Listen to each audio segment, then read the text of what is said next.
जय माँ दुर्गा आदि शक्ति की जय हो। जय महाकाल, जय जय महाकाल। मैं पंडित अशोक शर्मा उज्जैन वाला सभी जिज्ञासु महानुभाव को नमस्कार करता हूँ। आज हम चर्चा करेंगे लग्नेश के बारे में। लग्नेश मतलब जातक स्वयं। लग्नेश यदि शुभ स्थान पे बैठा हुआ हो, शुभ ग्रह उसे देखते हुए हों और कुंडली के अंदर सूर्य भी शुभ स्थान पे हो और चंद्रमा भी शुभ स्थान पे हो और शुभ हो, तो ऐसे जातक को संघर्ष कम करना पड़ता है और उसको सफलता ज्यादा मिलती है।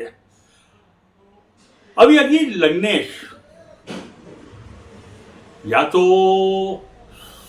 नीच का हो गया हो, मतलब जिस राशि में बैठता है वो वहां नीच का हो गया, या लग्नेश पापी ग्रह के साथ बैठा हो, या लग्नेश को पापी ग्रह देख रहे हो, या लग्नेश अस्त हो, तो ऐसी स्थिति में क्या होगा। आप मेरा वीडियो देख रहे हैं, आपको अच्छा लग रहा है तो आप मेरे चैनल को सब्सक्राइब करिए और ज्यादा से ज्यादा लोगों को शेयर करिए जिससे वो इसका लाभ ले सके। जातक की कुंडली में यदि लग्नेश शुभ स्थिति में हो तो वो जातक को शुभ फल प्रदान करता है। लग्नेश का विशेष महत्व होता है। लग्नेश में एक शुभता होती है, उस शुभता के कारण वो जातक को हमेशा शुभ फल देता है। किंतु यदि लग्नेश पापी ग्रह के साथ बैठा हुआ हो, या पापी ग्रह लग्नेश को देखते हो, या लग्नेश अस्त हो, या लग्नेश नीच का हो गया हो, तो ऐसी स्थिति में भी क्या वो अच्छा फल दे सकता है क्या? हाँ, लग्नेश का यही महत्व है कि लग्नेश की शुभता नहीं जाती है।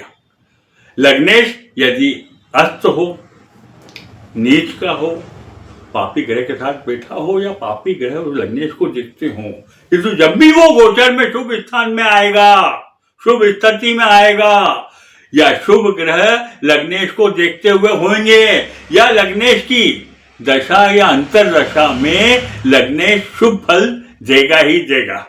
अब मान लीजिए लग्न में वृश्चिक राशि है, तो लग्नेश क्या हुआ? मंगल हुआ।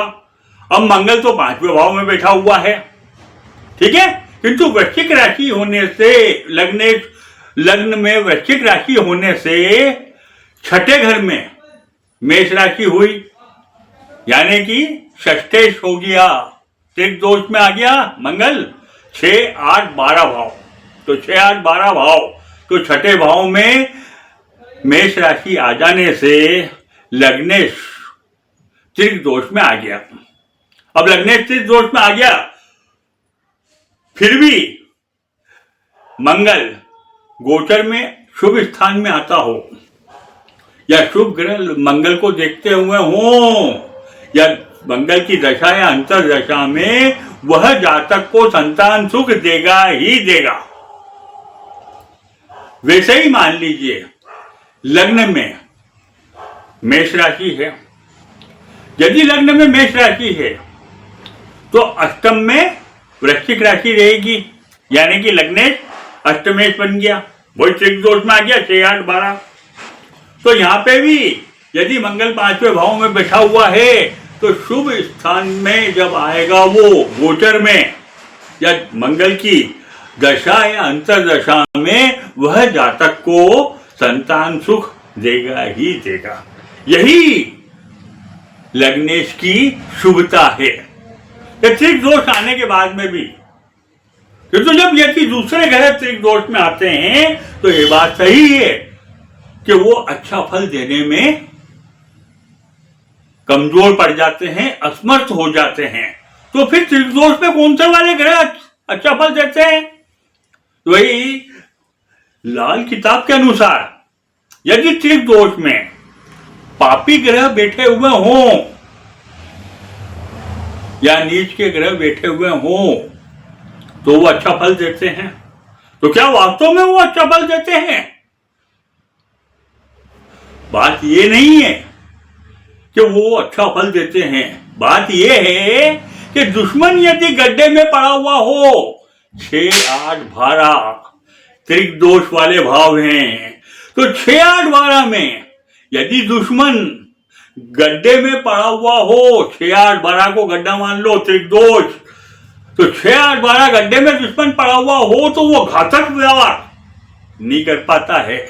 और जब घातक वार नहीं कर पाता है, यही उसका अच्छा फल है। वो अलग से कोई अच्छा फल नहीं देता है। वो गड्ढे में पड़ा हुआ है, वो गड्ढे में पड़ा हुआ दुश्मन घातक वार नहीं कर पाता है, यही उसका अच्छा फल है। त्रिदोष में यदि दूसरे ग्रह पड़ जाते हैं, शुभ ग्रह पड़ गए, तो फिर वो क्या अच्छा फल दे पाएंगे कि नहीं दे पाएंगे? भाई शुभ ग्रह बैठेगा तो वो शुभ फल तो देगा, किंतु वो दूषित हो जाएगा 6, 8, 12 भाव में बैठने के कारण। और जब वो दूषित हो जाएगा तो जने जने वो शुभ फल देने में कमजोर पड़ जाता है। इसलिए ये भी कहा गया है कि शुभ ग्रह भी बैठे त्रिदोष में तो वो अच्छा फल देने में कमजोर पड़ने लग जाता है, क्योंकि वो दूषित हो जाता है।